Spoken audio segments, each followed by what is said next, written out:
Bendiciones y bienvenidos al curso Las Enseñanzas de Jesús. Hoy nos corresponde dar la lección número 10, lo que Jesús enseñó acerca del reino. Cuando Jesús vino a la tierra, los judíos estaban esperando que el Mesías regresara para elevar a la nación judía a un lugar prominente. En vez de escuchar el mensaje de arrepentimiento, ellos estaban esperando a alguien que los liberara con espada y los dirigiera a una liberación exitosa. La Biblia dice que Jesús vino a Galilea predicando el reino de Dios. Hay que diferenciar que el reino de los cielos es el lugar donde habita Dios geográficamente, y el reino de Dios es Jesús, es el gobierno que Dios ha colocado al hombre.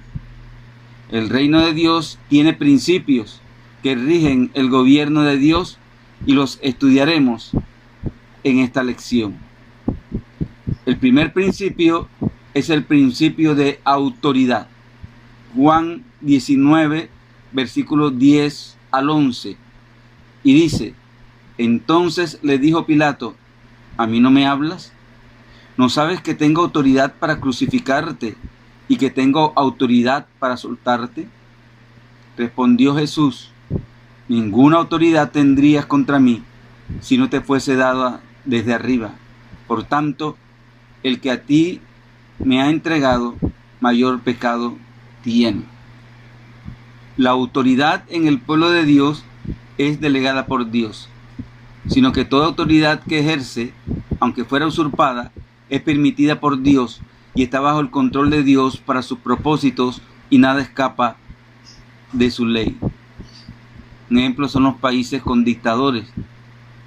La gente no los escoge, pero si Dios permite que haya un dictador y que haya una autoridad, las personas se tienen que sujetar a esa autoridad. Bueno, en el gobierno de Dios existe este primer principio de autoridad. La autoridad es parte del gobierno de Dios. Y el principio de autoridad dice que si quieres tener autoridad, tienes que estar bajo autoridad. El segundo principio que rige el gobierno de Dios, el reino de Dios, es el principio de comunión. Primera de Juan, capítulo 1, versículo 3, que dice: lo que hemos visto y oído, eso os anunciamos, para que también vosotros tengáis comunión con nosotros. Y nuestra comunión verdaderamente es con el Padre y con su Hijo Jesucristo. Segundo principio, el principio de comunión. Este principio es para obedecer el segundo mandamiento.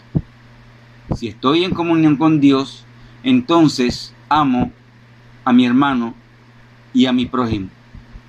Pero Jesús dice: nuestra verdadera comunión es con el Padre y con su Hijo Jesucristo. Ahora, para tener comunión con el Padre, hay que recibir entonces a Jesucristo en nuestro corazón como nuestro Señor y Salvador. Tenemos que acordarnos que a raíz de nuestros pecados, la comunión con el Padre se terminó.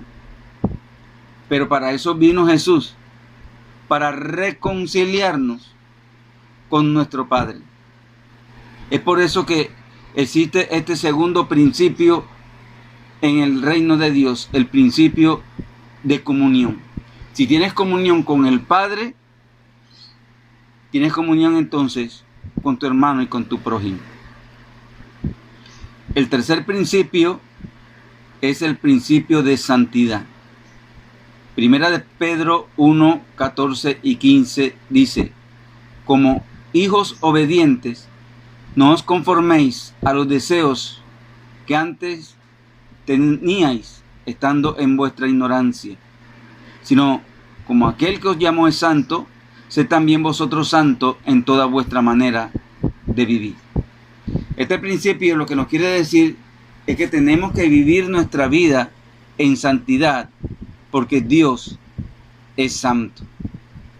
Y sabemos que esta vida de santidad solamente la puede producir el Espíritu Santo en nosotros. El cuarto principio que rige el reino de Dios es el principio de adoración. Salmo capítulo 29, versículo 2 dice: Dad a Jehová la gloria debida a su nombre, y adorad a Jehová en la hermosura de la santidad. Este principio nos habla de la vida personal y privada que debemos tener para con Dios. Es nuestra relación íntima la que marca el grado de adoración. Por eso el Padre busca adoradores que le adoren en espíritu y en verdad. Además, este versículo dice que aquel que quiere adorar a Dios tiene que practicar el principio de santidad. Hay algo muy claro en este principio. Dice: adorad a Jehová en la hermosura de la santidad.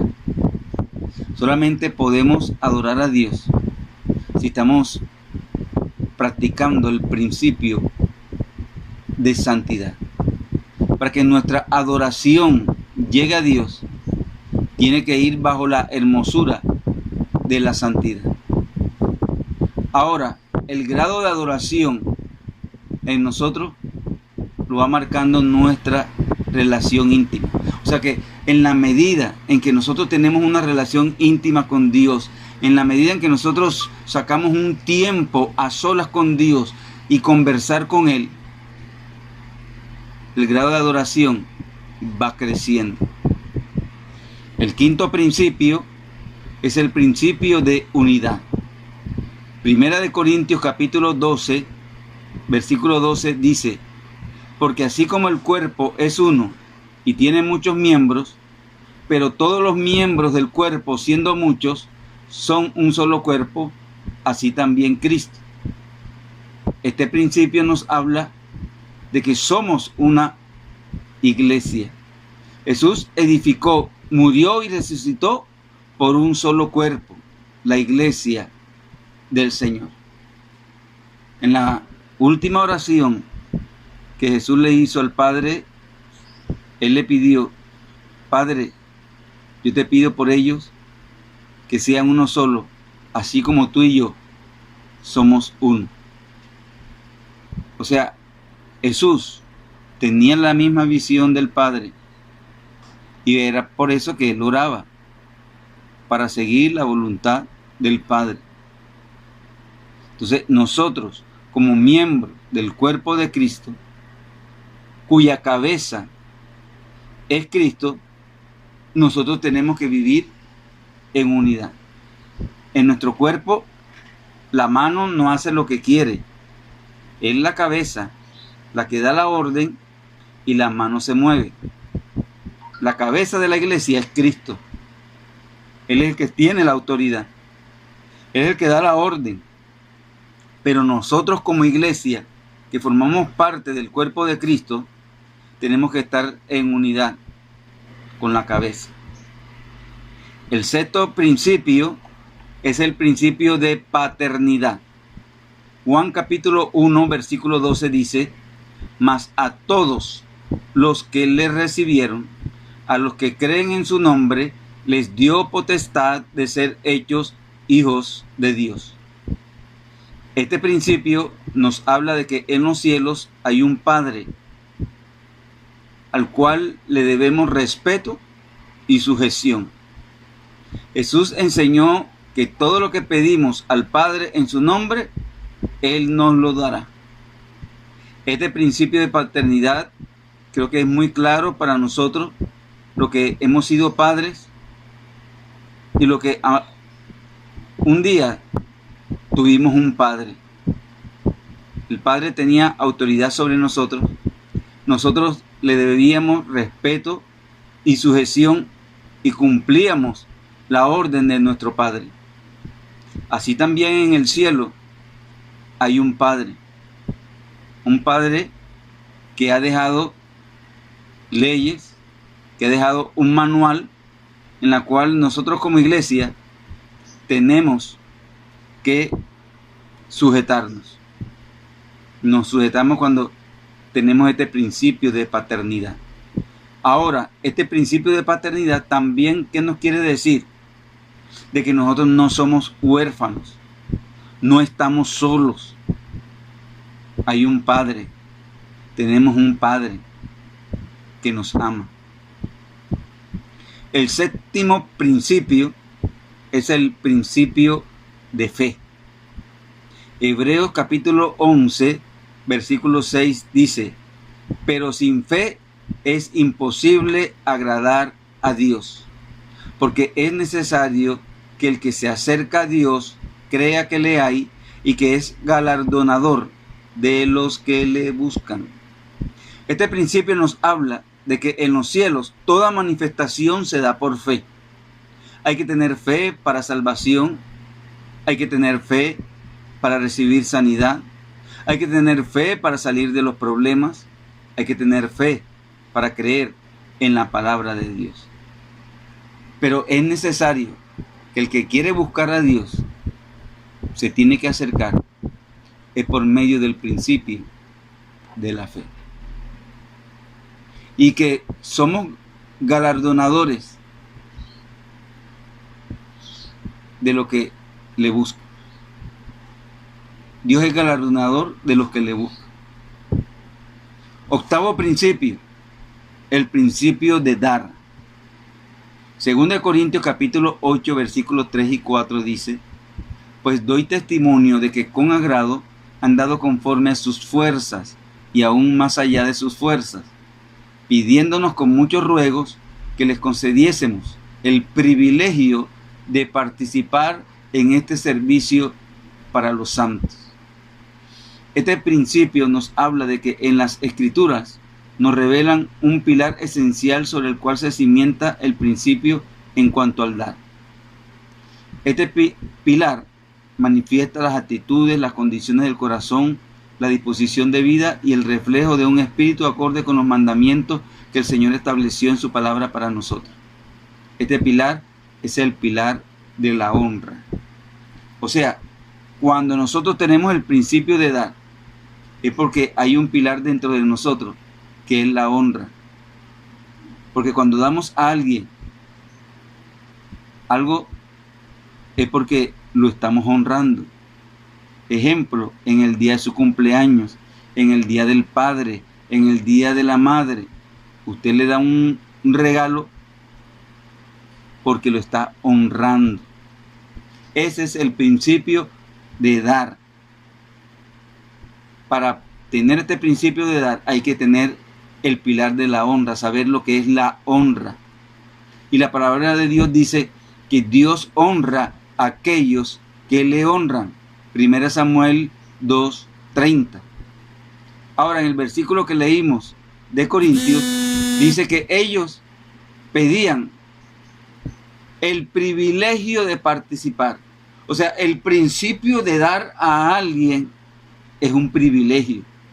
Es algo hermoso poder dar a alguien. Ahora, esto lo puede dar un corazón generoso, un corazón dadivoso, no un corazón que tiene amor al dinero. Dios ha establecido en la Biblia este principio para el reino de Dios. ¿Cómo? Con el diezmo, la ofrenda, la primicia y la siembra, para el sostenimiento de las labores del templo. Ahora, secularmente, este principio también debe funcionar. Muchos lo llaman el principio de la siembra y la cosecha. Todo lo que tú siembras, tú lo cosechas. Si das amor, recibirás amor. Si das corrupción, recibirás corrupción. Y en el reino de Dios también está este principio de dar. Por eso Jesús enseñó de que es mejor dar que recibir. Debe haber un corazón receptivo para poder dar. Aquí en el reino de Dios no pueden entrar aquellos que aman más el dinero que el dar. Dios ha establecido estos principios en el reino de Dios. ¿Para qué? Para que toda persona que reciba a Jesucristo pueda vivir y caminar bajo estos principios. Mateo capítulo 6, versículo 33 dice: buscad primeramente el reino de Dios y su justicia, y las demás cosas os serán añadidas. Este reino de Dios es Jesús. Hay que buscar primero a Jesús y después las cosas os serán añadidas. El problema que existe es que el hombre busca primero las añadiduras. El hombre busca es que me den, que me den, que me den. Yo quiero, yo pido. Pero nunca dice yo doy mi corazón. Yo me rindo para que Cristo entre en mi vida. Entonces, estos principios son necesarios para aquel que quiera caminar y vivir en el reino de Dios. Ahora surge una pregunta: ¿qué necesito para entrar al reino de Dios? Hechos capítulo 3, versículo 19 dice: así que arrepentíos y convertíos, para que sean borrados vuestros pecados, para que vengan de la presencia del Señor tiempos de refrigerio. Aquí Pedro habla de dos acciones: arrepentimiento y conversión. Él dice arrepentíos y convertíos. El arrepentimiento, ¿qué es? Es rendirnos ante Jesús. Es reconocer lo que Él hizo en la cruz del Calvario. Es arrepentirme de corazón de mis pecados. Pero también dice y convertíos. ¿Qué es la conversión? Esa es la función que hace el Espíritu Santo dentro de nosotros. Es la regeneración. Ya nos arrepentimos. Ya Cristo nos perdonó nuestros pecados. Pero acuérdese, dice la palabra, que sin santidad nadie verá al Señor. Nada corrupto entrará al reino de Dios. Apocalipsis dice: ni la mentira, ni los homosexuales, ni nada por el estilo podrá entrar al reino de Dios. Entonces, para eso necesitamos la conversión. ¿Y cuál es la conversión? Cuando nosotros aceptamos que el Espíritu Santo entre en nuestro corazón y empiece a quitar esas malas mañas que tenemos, y que entonces Él tenga que poner esos principios que hemos estudiado, los ponga en nosotros y nosotros cambiemos para la gloria de Dios. Lastimosamente hay personas que solamente se quedan en el arrepentimiento. He visto cómo muchas personas se arrepienten, saben de que lo que está escrito en la palabra es la verdad, pero tienen ataduras todavía. Para ellos es difícil dejar al amante, para ellos es difícil dejar la droga, para ellos es difícil dejar el alcohol y muchas otras cosas. Pero la Biblia es clara: arrepentíos y convertíos, para que sean borrados nuestros pecados, para que venga la presencia del Señor tiempos de refrigerio. Para mí fue un privilegio y un agrado enseñarles acerca de la lección número 10, lo que Jesús enseñó acerca del reino. No olvide, les habla su pastor y amigo Fernando Altamar. Si alguno quiere oír las lecciones anteriores, usted puede buscar en mi canal de YouTube, Pastor Fernando Altamar, y allí están todas las lecciones de este curso, las enseñanzas de Jesús. Y además están otras prédicas, enseñanzas para el crecimiento de su vida espiritual. No olviden, los amo en el amor del Señor, amor, paz y buen genio. Bendiciones.